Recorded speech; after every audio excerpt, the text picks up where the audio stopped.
Hello everyone, আজকে হচ্ছে মঙ্গলবারের সকাল আর আমি সকালবেলা রেডি হয়ে গেছি এখানে অফিস যাওয়ার জন্য।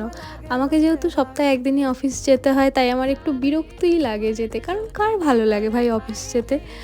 তো আমি একটু লেটই হয়ে গেছি এই দিনকে, কারণ এখন চলছে আমার নাইট শিফটের কাজ। তো আগের দিন রাত্রিবেলা কাজ শেষ হতে হতে অলমোস্ট 3টে বেজে গিয়েছিল। তারপরে আমি সকালবেলা উঠে যাওয়াটা একটু চাপই, তার উপরে এতক্ষণ জার্নি করে যাওয়া। তো ফাইনালি আমি পৌঁছে গেছি আমার অফিসের লোকেশানে। তারপরে অনেকটা হেঁটে যেতে হয় আমার বিল্ডিংয়ে যাওয়ার জন্য। আর আমি একটা জিনিস বুঝি না, আমি বাড়ি থেকে বেরোই এত সুন্দর করে রেডি হয়ে, আস্তে আস্তে কী করে যেরকম ঝোড়ো কাক হয়ে যাই কে জানে। যাই হোক, আমার বিল্ডিংয়ে যাওয়ার পথে এরকম সুন্দর একটা কাঠগোলাপের গাছ পড়ে, আমি তো নিচে যদি ফুল পড়ে থাকে কুড়িয়ে নিই। তারপরে এসে গেল আমার ফ্লোর, তারপরে কাঠ পাঞ্চ করে ভেতরে ঢুকে গেলাম। এরপর আমি ডেস্কে কোনো কিছু ভিডিও করি না, কারণ ওখানে অনেক সবাই থাকে আর সেটা ভালোও লাগে না।